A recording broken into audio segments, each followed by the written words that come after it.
விமான நிலையத்தில் காத்திருக்கும் ஆயிரக்கணக்கான பயணிகளின் வீடியோ குப்பை குப்பையாக குவிக்கப்பட்டு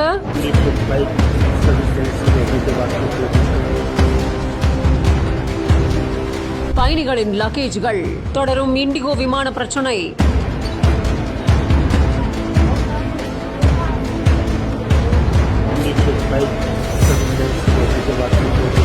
இண்டிகோ விமான போக்குவரத்து பிரச்சனை காரணமா ஹைதராபாத் விமான நிலையத்துல பயணிகள் காத்திருந்திருக்காங்க. கடந்த 4 நாட்களா இண்டிகோ விமான போக்குவரத்துல பெரும் இடையூறு ஏற்பட்டிருக்கிற நிலையில பயணிகள் ரொம்பவே பாதிக்கப்பட்டிருக்காங்க. நாடு முழுக்க ஏராளமான எண்ணிக்கையில இண்டிகோ விமான போக்குவரத்து ரத்து செய்யப்பட்டிருக்கு. இதன் காரணமா டிக்கெட்டை முன்பதிவு செஞ்ச பயணிகள் தங்களோட பயணத்தை மாற்றி அமைச்சிக்க வேணும் அப்படின்னு அந்த நிலைக்கு தள்ளப்பட்டிருக்காங்க.